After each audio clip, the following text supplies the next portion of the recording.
Hi, in this video we're going to be talking about how to add folders to your Google Drive client so you could sync them with the cloud. And then we're also going to show you how to manage your attached computers on the Google Drive website because you might have noticed that you have more than one computer in the computer section and you might be wondering why those are there. All right, so if you have the Google Drive client installed, you should have an icon for it here called the G drive, and this could actually be changed from a drive letter to a folder if you want to do that. And we did a video on that, so I'll put a link to that in the description if you're interested in checking that out. So, all right, so if we open our Google Drive, I have my drive here, and I have all my folders with the cloud icons. And if I go to the Google Drive website with the same account, you can see things match up there. All right, so normally you would just take files and folders, dump them in your Google Drive, your G Drive usually, and then they would sync with the website, and that's all you need to do.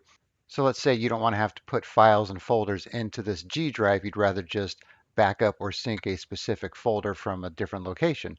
All right, so let's go to this other drive here. So I already have this one synced from before. So let's say I want to put this pictures backup, which has a bunch of pictures, into my Google Drive and have that synced without having to copy it over to my G drive. All right, so what I would do is open the Google Drive client.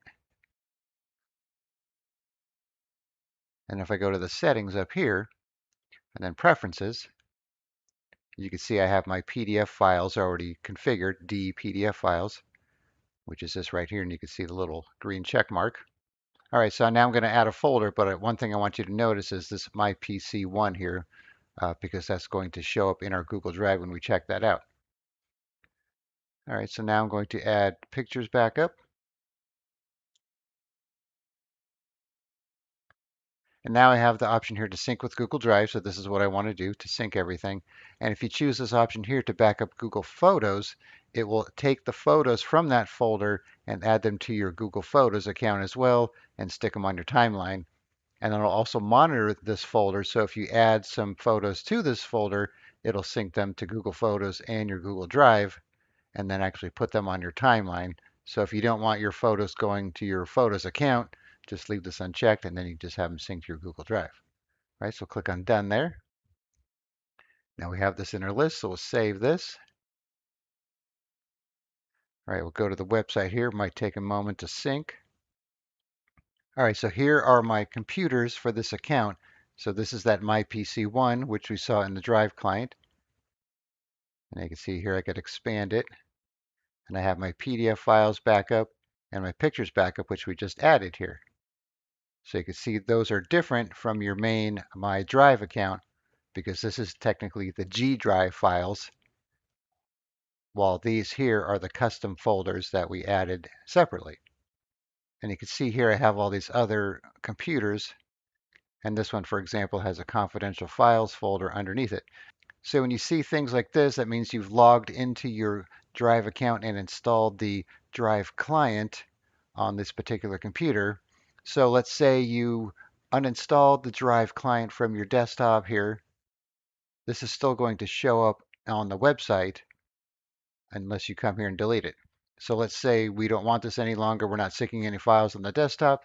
We could right click on it, move to trash, and it'll stay in the trash for, they say, 30 days. It always seems like that's never accurate when it comes to Google, so you'll have to see if it's there after 30 days.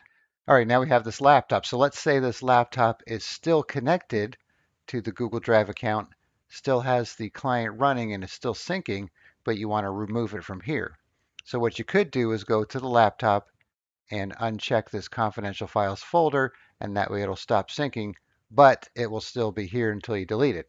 And let's say you didn't unsync this confidential files folder and you came here and deleted it, it's going to delete this computer and the confidential files from the web interface. You would see a pop-up message on the laptop telling you that you're about to remove this computer and delete these files. And then you could just say OK. And I think there's also an option if you want to say no, and it'll try and just resync everything again.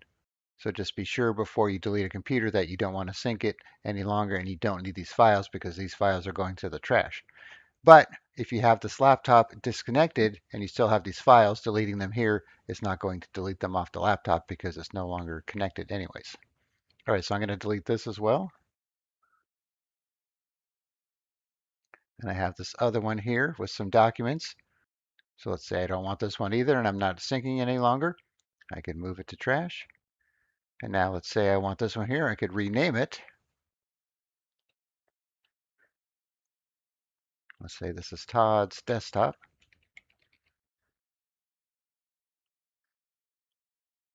And now this makes it easier to read when we go to the Drive website. And now when we come back to the client here, you can see it's changed to Todd's desktop from here as well. And we have our two folders. All right, so once again, let me close out of this. Open your Drive desktop client, go to the settings gear icon, preferences. You could add a folder here and then decide if you just want to sync it to Google Drive or sync it both to Drive and Photos, assuming it has photos. Because if you choose the Photos option and there are no pictures, it's not going to sync, Word documents and so on to your Google Photos because it's smart enough to know that they're image files, and it'll do the same thing for video files as well. And then you have these options here if you don't know about these. The stream files is the default, so this will store all the Drive files in the cloud. And then as you need them, it'll sync it down to your computer and let you work on it. And if you do the mirror files option, this will make duplicate copies on your hard drive and the cloud, but it'll keep them synced. So this will obviously take up more space on your hard drive if you do this, but you'll have an offline copy of it, and it doesn't have to download them first to work on it, but it will sync them when you make changes. Okay, so that is how you add a separate folder to your Google Drive client, and then also how you clean up your computer section. All right, thanks for watching, and be sure to subscribe.